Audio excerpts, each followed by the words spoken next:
The series begins with Ki-hoon, who won the games but continues to be a deadbeat father that refuses to see his daughter, as he discovers a hidden tracker inside his ear. Hello? 뭘 봐, 이 새끼야? Okay, all the wrinkles. Then the police officer that also saw the games take place got shot by his own brother, which was the dude he was looking for, and his mama wakes him up. And 2 years later, the same cop now works in parking duty. Oppa, you so cute. Man, you ain't my girl no more, I'm leaving for the milk. So the cop's name's Junho, and he spent the last 2 years trying to convince the higher-ups of the Squid Games, but due to a lack of evidence, nobody believes him. Meanwhile, Ki-hoon used the prize money to buy a motel. What the hell you want? You don't want to see your friends? Hada?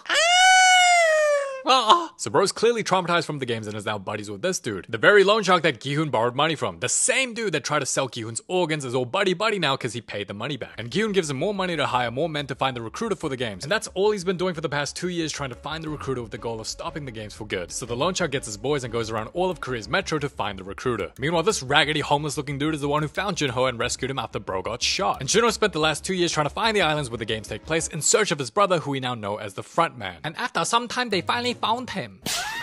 Huh? You're falling. The recruiter is here. So Ki-hoon's on his way while they follow the recruiter. And we're introduced to a crypto scammer, also known as Korean Hawk 2. And his pregnant ex calls him because he the baby daddy. Now the recruiter gets 100 pieces of bread and 100 lottery tickets and approaches the homeless. 야, 이 씨발놈아. 뭐? 골라, 이 새끼야. I picked the ticket.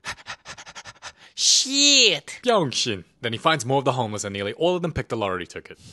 You wanna see some wild shit? What he doing? We. Then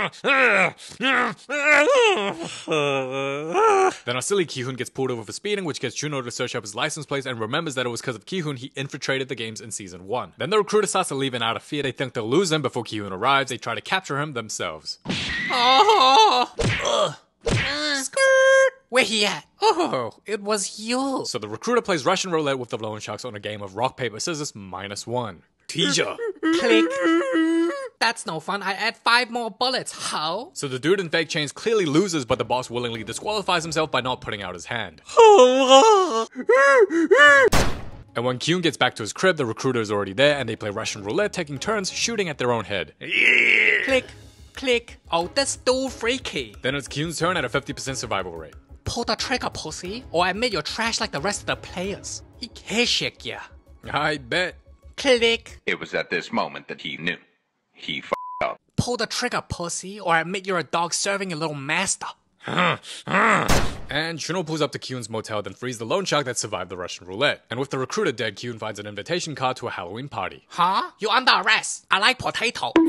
But eventually the cop convinces Ki-hoon they should work together by telling him he's been to the games and they have a common goal of stopping the games. So they team up and Buddy flexes his stash. Look at that cheddar. Now Ki-hoon reveals he spent the last 2 years training because he a John Wick wannabe and instructs them to recruit more men to help fight their cause. Then we see the amusement park and a baby getting the Rory pop. And we're introduced to another North Korean escapee, just like Kang Se-byuk from season 1. Hello? Oh shh. Bunny, this for you. You like it? Huh? Why you cut yourself? 아, 나 얘기를 존나 못생겼네. Then the dad comes and takes her away. Now throwback to season 1, this dude is Ki-hoon's bestie and that's his bestie's mom, and this kid is Se-byuk's little brother. So when Se-byuk and his bestie died, Ki-hoon puts the kid under her care and gives her more than enough money to retire. But fast forward 2 years later, his bestie's mom is still working and the kid is now in high school and hit the puberty. Bruh, how you gonna treat them better than your own daughter? And for this escapee, we'll call her Norfie. So Norfie left her daughter and fled to the south and hopes to reunite with her daughter one day. But in the meantime, she depressed, thinking her child is most likely dead. Then some mysterious dude trying to farm aura hands her the Squid Game card, and the next day the baby want Rory from Bunny again. Teehee candy. Psych. Bitch, I don't know you like that. Go cry about it. And the baby passes out. Should've gave that kid some candy. Now Ki-hoon gets a location tracker implanted on him, so if anything happens, they'll know his location at all times. And they also recruited a bunch of dudes to help find the island and stop the games. Then bro calls his daughter. Hello, if this is a scammer, I will sue you.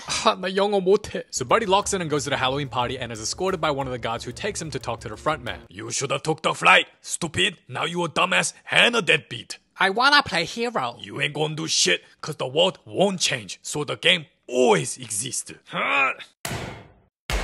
You done? You can't stop these games. I'll prove the world can change. Put me in the games. 병신새끼. So Kyun gets knocked out while Norfi is revealed as one of the gods. And later, Chuno tracks Kyun's location to find the island while Kyun wakes up back in the games. And we're introduced to all sorts of characters. Crypto scammer, she, her, druggie. Yeah, look at her face. She's like, what? You smoke weed? Weed in Korea? Very bad. How could you puff a plant? Oh, disgusting. So they signed consent forms, but I wonder if they actually read it. Do you think it says something like, will you give us permission to kill you?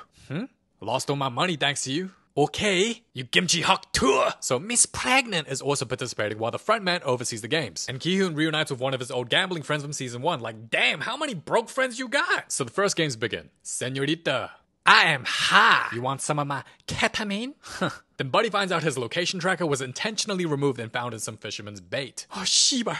좋댔다. Then Ki-hoon warns the players. If you lose, you die. 니 미쳤나? So they think he's crazy and don't take him seriously while the dolls are like, and everyone does a good job. 토라 빡 폴랍. 너한테 벌 안 줬어. 와. 블레. 하. 블레. Blair. And it was Norfi that killed him, so I don't know how you want me feeling sorry for a situation when she out here murdering innocent people. Like, these people just have debt. They're not criminals. Like, doesn't mean you have the right to kill them. And turns out that baby's dad is in the games as well. What the hell? So Druggy does what Druggy does best, and Kyun leads the way, not looking so crazy anymore. Yeah, yeet. Blair. I like feet. Say, hey, what's up, my name? And eventually the players get across and pass the first game. We did it. Blair. Oh, she heartless. So 101 players died from the first game. Then the players start begging for their lives, but the gods are like, we ain't forced you here, y'all chose to come, the fuck? So they start showing the money, which feeds into the players' greed, and if the majority vote to leave, each player will get 24 grand USD. It'll be split evenly at 100 grand per person dying with a total prize money of $45.6 million, hence 456 players. And since 24 grand is nowhere near enough for the players to pay back their debts, they start voting to stay in the game. I've played these games before! Great, you can help us, the fuck. And when the vote is tied, player number 1 votes to continue the games, and he turns out to be the frontman. Which is funny because player 1 for the first season was the host and creator for the Squid Games, and now we got the frontman with the same number as the imposter. And to help players in the next round, Ki-hoon tells them the second game is Dalgona, telling them not to choose the umbrella. Then Imposter and Marine join Gi-hoon group. Meanwhile, the guard tried to sell player organ but can't cause Norfi keeps hitting the brain and heart. So she gets a warning from the higher-ups to stop getting in their way, and she's like, I'm just doing my job. And for the second game, they all pick the triangle, trusting Ki-hoon. Ta-da! Huh? Really? 씨발놈아! 야, 이 새끼야! 야! But it was just a dream. 야, 전 남친. Chunia, I don't get the abortion. But you know money. So? And for the actual second games, turns out it's not Dalgona, so Ki-hoon is seen as a fraud and a liar. 이런 사기꾼 새끼. And players start forming in groups of 5. Now I feel like they tried really hard to make another girl boss like Hang Se-byuk, but it just didn't hit the same. Because the more characters are introduced, the less screen time everyone else gets, meaning it's difficult to actually get attached to a character when every character except Ki-hoon gets little to no screen time. Like I watched the show twice and I still don't know half their names. Hello? I'm pregnant. You wouldn't refuse a pregnant lady, would you? So to explain the second game simply, they get 5 minutes to complete 5 mini-games of Dakji, Hit the Rock, Kongi, Beyblade, Let It Rip, and Jegi. All traditional Korean kids games. So one team can't even hit the rock and boy starts pissing himself in his final moments as both groups fail. And when this dude is clearly not dead so the gods can sell his organs, Norfi makes sure to hit his brain and heart so the gods can't make money. Then we're introduced to druggie number 2. Now for this group, they actually do pretty well, like even the granny be cooking, but this lady who's a shaman starts cracking under pressure. Hi, Noma! Shaky! You want die so bad, I do it for you! I'm just playing. Beyblade, here, let it rip! Then player 120 comes in clutch and they survive the second round. Yo! I think he forgot he's the front man. And while other groups pass and fail, it's finally Ki-hoon's turn. Hiya! What the? Yo, I'm not gonna lie, this sequence was absolutely cold. Then the frontman purposely starts wasting time because he wants things to be spicy, but they still make it in time and advance to the next game. And Norfi gets attacked. You keep a killing player, I cut your finger, okay? And for the third game is called Mingle, where a number is called and you must form a group in the number called and get into a room within a designated time frame. For example, if the number is 4, you need to get in groups of 4 before the timer runs out. So for one group where there's only 3, you die! 둥글게 6! Huh? 나가! Come here! I fall! Wait, where's Youngmi? 언니! Youngmi! Psych, that's 6! 언니! 영미야! 안 돼, 영미! Youngmi! 다 너 때문이야! 너 이 새끼야! 내가 널 살렸어, 이 병신아! He's kinda right.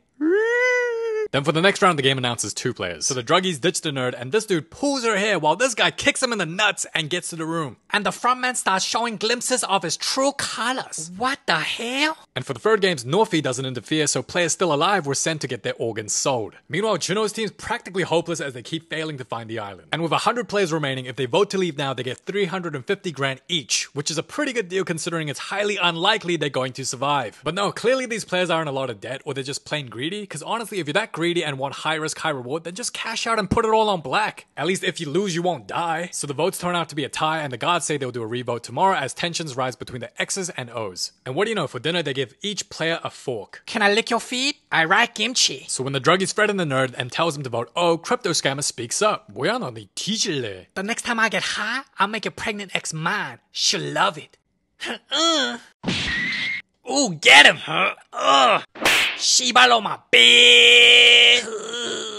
And Crypto Boy rug pulled his throat out and kills Druggy 1, then Druggy 2 goes apeshit and a brawl breaks out. And 5 more players die, which sets up an all-out war between both sides when the lights go out. Meanwhile, in Juno's hopeless squad, turns out there's a traitor amongst them who was screwing up their drone. And that traitor was the man that found and rescued Juno, meaning for the past 2 years, bro's been spying on him and making sure he doesn't find the islands. What you doing to my drone, la? You took my chopsticks.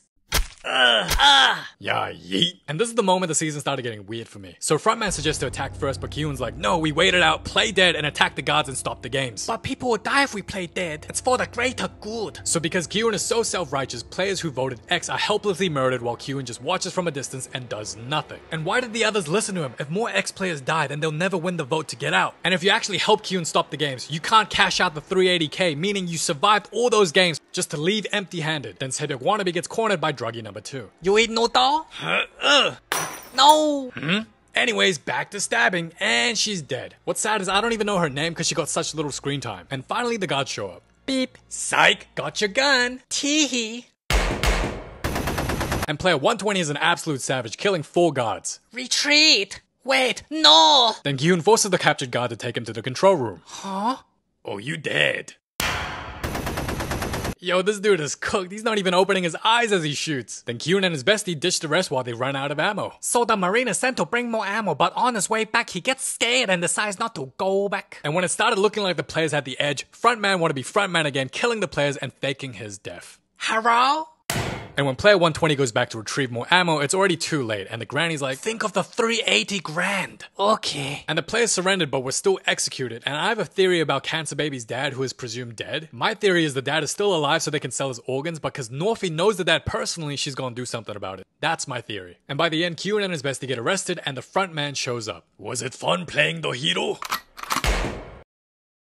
Whee! And the season ends in a cliffhanger so everyone can look forward to season 3. And the preview for the next season shows the girl and a boy doll. Overall, the plot for the season was a lot better than I expected. The only problems I would say is the pacing felt a bit slow at times and way too many characters introduced that had little to zero screen time. But the acting was peak, and it was cool to see Sebyok's brother grown up, and it was interesting how we got to see from one of the gods' perspective and how we knew who the imposter was from the beginning and got to see new games unfold. I'm excited for season 3, but I'm also curious to know your thoughts, so let me know in the comments below.